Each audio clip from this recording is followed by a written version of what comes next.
रोज़ाना सीने में जलन, खाने के बाद मैदे पे बोझ, सुबह उठते ही मुंह कड़वा। ज़्यादातर लोगों को मैदे का कैप्सूल दिया जाता है, चाहे वो राइजिक हो, रोलिंग हो, नेक्सम हो, मुख्तलिफ नाम से ये कैप्सूल आ रहा होता है। तो क्या ये वाकई हर वक्त खाना चाहिए? क्या इसको लंबे वक्त के लिए इस्तेमाल किया जा सकता है? अगर इसको ज़्यादा वक्त के लिए इस्तेमाल करें तो इसका क्या नुकसान है? असल में ये राइजिक या रोलिंग के अंदर क्या होता है, मेप्राजोल होता है, एसोमेप्राजोल होता है, या पेंटोप्राजोल होता है, मुख्तलिफ फार्मूले होते हैं। ये असल में प्रोटॉन पंप इनहिबिटर्स होते हैं, एसिड ब्लॉकर होते हैं। ये 24 घंटे के लिए जो आपके मैदे के अंदर तजाबियत है, जो HCl है, उसकी प्रोडक्शन को कम कर देते हैं। तो किन मरीज़ों को ये फ़ायदा दे सकते हैं? जिनके सीने में जलन है, जिनके खाने के बाद जलन होती है, उभारा रहता है, जिनका तेज़ाब ऊपर की तरफ वापिस आ रहा होता है, जिसे गर्ड कहते हैं। इसके अलावा जिनको लंबे अरसे के लिए कोई पेप्टिक अल्सर डिजीज़ का मसला है, जिनको H. pylori है, जिनको गैस्ट्राइटिस है, या जो लंबा अरसे के लिए पेन किलर इस्तेमाल कर रहे होते हैं, तो उनके अंदर ये फ़ायदेमंद साबित हो सकता है। तो ये कैसे लेना चाहिए, इसका क्या तरीका है? इसे हमेशा नाश्ते से या खाली पेट 30 मिनट पहले इस्तेमाल किया जाता है। उसकी ये वजह है ताकि आपका जो तेज़ाब है वो आपके दवाई खाने से पहले, आपके खाना खाने से पहले नॉर्मल हो जाए, ताकि उसमें आपको मुश्किल पेश ना आए। अगर रात को बहुत ज़्यादा तेज़ाबियत होती है तो उस वक्त भी रात को सोने से पहले भी इस्तेमाल किया जा सकता है। तो कितने अरसे के लिए लेना चाहिए? जो इसकी ड्यूरेशन है वो हर मर्ज़ के हिसाब से होती है। जैसे जो हार्ट बर्न के मरीज़ को सीने में जलन हो रही है, 2 से 4 हफ्ते के लिए इस्तेमाल करते हैं। इनके मैदे में अल्सर है वो 4 से 8 हफ्ते के लिए इस्तेमाल करते हैं।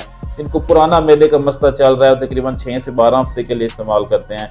और जिन्हें लंबा टाइम के लिए इस्तेमाल करना, वो डॉक्टर से मशवरा करके ही इस्तेमाल करें। अगर आप बहुत ज़्यादा इसका इस्तेमाल करते हैं, मैदे के कैप्सूल का, राइजिक का या रोलिंग का, उसका नुकसान क्या हो सकता है? आपका कैल्शियम और मैग्नीशियम कम हो सकता है, आपकी हड्डियां कमज़ोर हो सकती हैं, आपकी हड्डियां फ्रैक्चर हो सकती हैं, आप में विटामिन B12 की कमी हो सकती है। अगर लंबे टाइम के लिए इस्तेमाल करें तो लॉन्ग टर्म रिफ्लक्स रिबाउंड हो सकता है कि अचानक से तेज़ाबियत आपकी ज़्यादा होने लग जाएगी। तो 10 से 14 दिन से ज़्यादा खुद से इस्तेमाल ना करें और अपने डॉक्टर से मशवरा करके इस्तेमाल करें। किन लोगों को एहतियात करनी चाहिए इसका इस्तेमाल करते हुए? प्रेगनेंट ख़वातीन जो है, हमला ख़वातीन है, और डॉक्टर से मशवरे के बगैर इसका इस्तेमाल ना करें। जिनको जिगर का मसला है वो डॉक्टर से मशवरे के बगैर इस्तेमाल ना करें। जिनको बार बार वॉमिटिंग आ रही है, उसके अंदर ब्लड आ रहा है, जिनका वज़न अचानक कम हो जाता है, जो 40 साल के बाद जो लोग मुसलसल जो है, जिनको हार्ट बर्न रहती है, जिनके मैदे में तेज़ाबियत रहती है, तो वो इसका इस्तेमाल एहतियात से करें और जिसकी एंडोस्कोपी अपने डॉक्टर से मशवरा करके करवाएं। और किन लोगों को जो है वो फ़ौरन ये फ़ायदा नहीं देता? अगर पहली खुराक से अक्सर लोगों को आराम नहीं आता तो मुकम्मल फ़ायदे के लिए 3 से 5 दिन इस्तेमाल करना पड़ता है।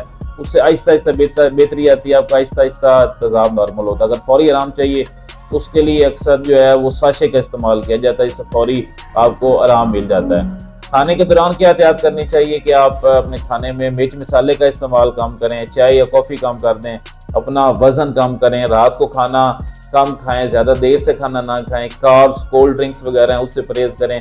उससे आपकी मैदा जो है उसकी हेल्थ बहुत अच्छी रहेगी।